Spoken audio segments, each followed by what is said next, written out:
March મહિનામાં જ ગુજરાતમાં આટલી આકરી ગરમી પડવાનું કારણ શું છે? હવામાન વિભાગે ઓરેન્જ એલર્ટ જાહેર કર્યું છે, તો શું તાપમાન 45 ડિગ્રી સુધી પહોંચી શકે છે?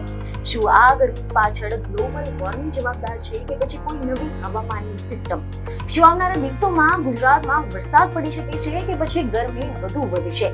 હીટ વેવની સૌથી વધુ જોખમ કોને છે અને લોકો કેવી રીતે તેનાથી બચી શકે છે? તો ચાલો દર્શકો, તમને આ અંગે ડિટેલમાં જાણકારી આપી દઈએ. નમસ્કાર દર્શક મિત્રો, ગુજરાતમાં આપનું સ્વાગત છે. તો દર્શકો, માર્ચ મહિનો એટલે સામાન્ય રીતે વસંત અને ઉનાળાની વચ્ચેનો સમય કે જ્યાં હવામાન થોડુંક સહનશીલ રહેતું હોય છે.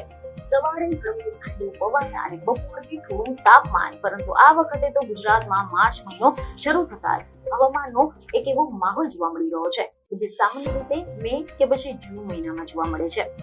આ વર્ષે પરિસ્થિતિ કંઈક અલગ જ બની રહી છે, કારણ કે ઉનાળાની શરૂઆત પહેલા જ ગરમીનો પ્રહાર એટલો તીવ્ર બની ગયો છે કે લોકોમાં ચિંતા વધી રહી છે. છેલ્લા થોડા દિવસોમાં રાજ્યના ઘણા બધા વિસ્તારોમાં તાપમાન સતત વધી રહ્યું છે અને બપોરના સમયે બહાર નીકળવું મુશ્કેલ બની રહ્યું છે. રસ્તાઓ પર ગરમ હવા ફૂંકાઈ રહી છે તેવી સ્થિતિ બની રહી છે અને લોકો તડકાથી બચવા માટે છાંયડો શોધતા જોવા મળી રહ્યા છે. આ પરિસ્થિતિ વચ્ચે હવે એવા સમાચાર સામે આવ્યા છે કે હવામાન વિભાગ દ્વારા એક મહત્વપૂર્ણ ચેતવણી આપવામાં આવી રહી છે. જી હા, ગુજરાતના અનેક જિલ્લાઓમાં તીવ્ર હીટ વેવની શક્યતા વ્યક્ત કરવામાં આવી છે અને કેટલાક વિસ્તારોમાં તો ઓરેન્જ એલર્ટ પણ જાહેર કરવામાં આવ્યું છે. એટલે કે પરિસ્થિતિ સામાન્ય ગરમીથી આગળ વધીને જોખમી ગરમી તરફ જઈ રહી છે. અને હવે હવામાન વિભાગ દ્વારા આજે એટલે કે 11 માર્ચ 2026 ના રોજ કચ્છ, મોરબી, રાજકોટ, સુરેન્દ્રનગર, પાટણ અને બનાસકાંઠામાં તીવ્ર હીટ વેવની ચેતવણીની સાથે ઓરેન્જ એલર્ટ જાહેર કરવામાં આવ્યું છે. આ સિવાય અમદાવાદ, ગાંધીનગર, સુરત, વડોદરા સહિતના જિલ્લાઓમાં પણ હીટ વેવની શક્યતાને જોતા યલો એલર્ટ આપવામાં આવ્યું છે. જ્યારે આવતીકાલે એટલે કે 12 માર્ચના રોજ પણ સૌરાષ્ટ્ર અને ઉત્તર ગુજરાતના અનેક વિસ્તારોમાં ગરમીનું જોર યથાવત રહેવાનું છે. જ્યારે દરિયાકાંઠાના વિસ્તારોમાં ગરમ અને ભેજયુક્ત હવામાનની આકરા અનુભવ થશે. જોકે 14 માર્ચથી રાજ્યમાં હવામાન સામાન્ય રહેવાની પણ આગાહીથી નાગરિકોને મોટી રાહત મળી શકે છે.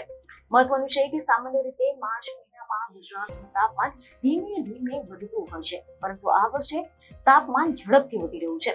ઘણા વિસ્તારોમાં તો 38 થી 41 ડિગ્રી સેલ્સિયસ સુધી પહોંચી રહ્યું છે, જે સમય માટે ખૂબ જ વધારે ગણાઈ રહ્યું છે. તો બીજી તરફ એવા પણ અહેવાલો છે કે હવામાન નિષ્ણાતોના જણાવ્યા અનુસાર હાલમાં પશ્ચિમ ભારતના ઉપરના ભાગમાં એક નવી હવામાનની પ્રણાલી વિકસતી જોવા મળી રહી છે. આને કારણે ગરમ અને સૂકા પવન ગુજરાત તરફ ફૂંકાઈ રહ્યા છે. આને કારણે તાપમાન ઝડપથી વધી રહ્યું છે અને લોકો માટે ગરમી વધુ કંટાળાજનક બની રહી છે. આની સાથે જ આકાશ સાફ હોવાથી સૂર્યપ્રકાશ સીધો જ જમીન પર પડી રહ્યો છે, જેની અસર પણ તાપમાન વધારવામાં મહત્વની ભૂમિકા ભજવી રહી છે. છેલ્લા કેટલાય વર્ષોમાં ગુજરાતમાં ગરમી નવા રેકોર્ડ બનતા જોવા મળી રહ્યા છે અને હવે ફરી એકવાર એવી જ શક્યતા વ્યક્ત કરવામાં આવી રહી છે. આ વર્ષે પણ ઉનાળો ખૂબ જ કઠોર બની શકે છે. ખાસ કરીને કચ્છ અને ઉત્તર ગુજરાતના વિસ્તારોમાં તાપમાન ઘણી વખત 45 ડિગ્રી સેલ્સિયસ સુધી પણ પહોંચી જાય અને આવી સ્થિતિમાં હીટ વેવ એટલે કે લૂનો ખતરો વધી જાય છે.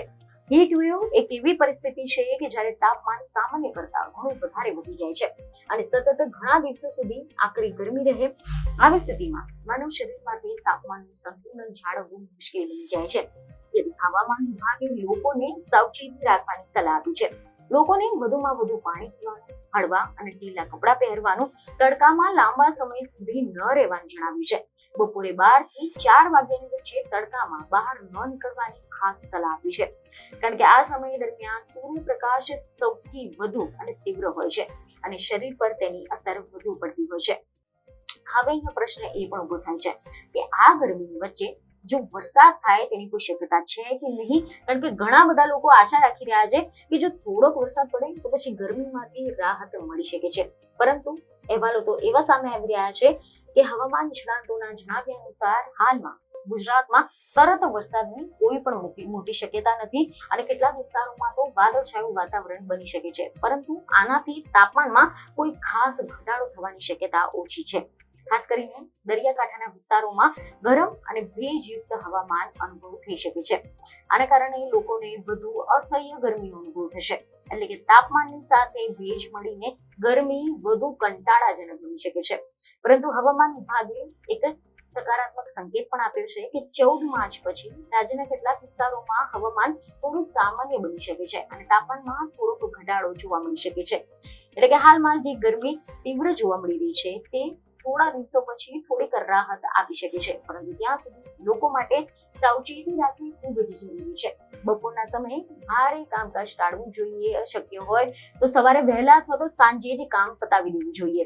આ તમામ સાવચેતીઓ લોકોના સ્વાસ્થ્યને સુરક્ષિત રાખવામાં મદદરૂપ બની શકે છે. હવામાન વિભાગની સૂચનાઓનું પાલન કરવું, પોતાની તથા પોતાના પરિવારની સુરક્ષા માટે જરૂરી પગલાં લો, કારણ કે આગામી થોડાક દિવસો સુધી ગરમીનું જોર યથાવત રહેવાની શક્યતા છે અને આ દરમિયાન થોડુંક ધ્યાન રાખવાથી મોટી સમસ્યાઓથી બચી શકાય છે. તમને મહત્વની લાગી છે, જેથી અમારા વિડીયોને લાઈક અને શેર જરૂરથી કરજો. બીજને ખબર સાથે ફરી મળીશું. ધન્યવાદ.